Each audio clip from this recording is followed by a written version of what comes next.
appropriate now that Andrew Mountbatten Windsor, as we must refer to him, remains eighth in line to the throne? Let's get the views of one of the finest royal journalists in the country, former press secretary to Queen Elizabeth II, former royal journalist Dickie Arbiter. Hello, Dickie. Welcome to Talk.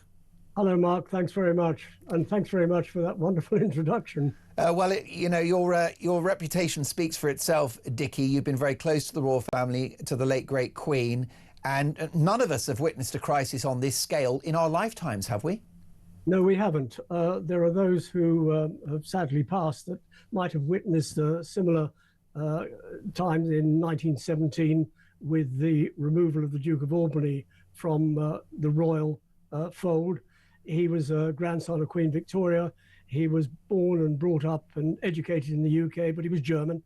He went off to Germany. He supported the Germans during the First World War, supported the Nazis in the Second World War. So he had his title stripped from him. Patricia Ramsay, she married the daughter of the Duke of Connaught. She married Sir Alexander Ramsay, a naval captain, and she voluntarily had her title removed in order to marry and to be known as Lady Patricia Ramsay. So we haven't had anything quite so dramatic as what's happened over the past day or so, unless you count the abdication of Edward VIII, then becoming the Duke of Windsor in December 1936, but nothing quite like what's happened in the past 24 hours. Most definitely. What would your former boss, the late, great Queen Elizabeth II, have made of this crisis, Dickie? Well, it's something that maybe crossed her mind. The situation wasn't as volatile as it has become with later revelations, with the fact that he has lied coming to the surface. It's something that she would have reluctantly done, and I doubt whether she would. If you remember, he was virtually fired from royal duty after that disastrous Newsnight interview in 2019. It took her a couple of years to actually remove all the honorary titles and honorary military titles from him. So whether she would have gone this far remains to be seen. But the king has taken a robust stance, and he has done what his mother should have done, but later rather than sooner. What do you think, Dickie, was the trigger point for this latest move? Of course, a few days ago, Andrew relinquished his title of Duke of York, his membership of the Order of the Garter. So why do you think the king has taken this further step in the last 24 hours? I think he really wants to draw a line on everything that is being drip-fed from the United States and from Virginia Giuffre's book that came out last Tuesday.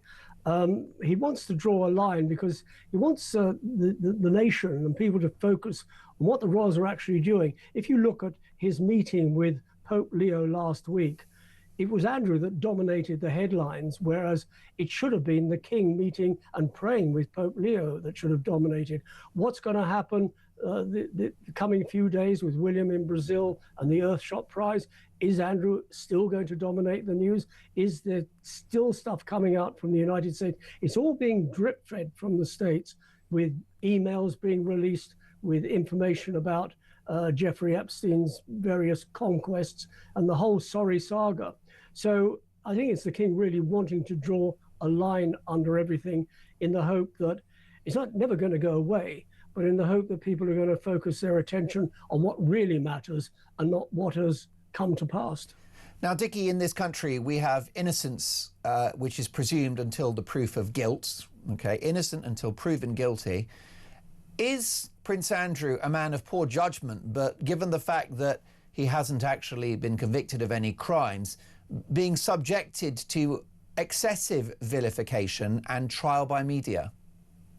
Well, he has been tried by media. He has had excessive vilification, but he's been found guilty by the court of public opinion, and really guilty also by association with Jeffrey Epstein.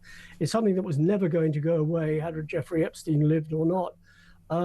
So yes, he hasn't been found guilty of anything, but he should have used a bit of intelligence, a bit of nous, because it's not beyond anybody to realize that yeah, you are dominating the news. You have done something wrong. You have mixed with the wrong people. I better keep a low profile and not strut out as he did recently at the Duchess of Kent's funeral, up front, arriving at the front door and leaving at the front door, trying to converse with other members of the royal family. Yes, he should have been there because the Duchess of Kent is family and he is family. He could have gone in the back door and not sort of pushed his way out front, in front of everybody, and rubbed everybody's nose in it. No doubt you've crossed paths with Andrew. Of course, I've got to make sure, Dickie, that I don't call him Prince Andrew anymore, Andrew Mountbatten Windsor. So given that I'm sure you know him to a degree, what do you think he's going through right now mentally? Where do you think he's at psychologically at this point? I think psychologically he's probably feeling very sorry for himself. He's probably wondering where it all went wrong. Well, it doesn't take rocket science to realise where it all went wrong. It started the ball rolling in 2019 when he did that interview for Emily Maitlis. He's probably licking his wounds, trying to make arrangements to move out of Royal Lodge and move to Sandringham. Where he's going to live at Sandringham remains to be seen. But it is far away from peering eyes and peering media, so that he can go and lick his wounds, so as to speak. But I think he's probably feeling very crestfallen. He is a man who thrived on titles, thrived on being a member of the royal family, thrived on being called Sir and Your Royal Highness, and now it's been taken away from him. He's plain Mr. Andrew Mountbatten Windsor, and I think he's going to find that hard to live with. Finally, Dickie, is it appropriate that he remains 8th in line to the throne? Well, it's an interesting point because you raised that in your trailer before we came on. At the moment, he does remain 8th in line to the throne. That can only be taken away by Parliament, and Parliament's got to debate that. Everything else is going through the Lord Chancellor's department. He's the one that can strip Andrew of peerage, of dukedom, of everything else. But Parliament have got to remove that succession, and only they can do it. But having said that, we have 4 very healthy people in line, 1, 2, and 3, William, George, Charlotte and Louis.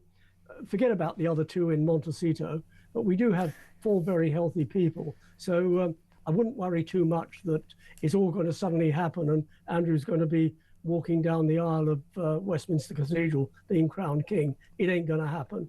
Dickie, I grew up watching your coverage of the big royal stories on The Box. A privilege to have you on Talk. We'll catch up again soon.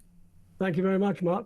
There you go, Dickie Arbiter there, former press secretary to Queen Elizabeth, no less, and former top royal journalist.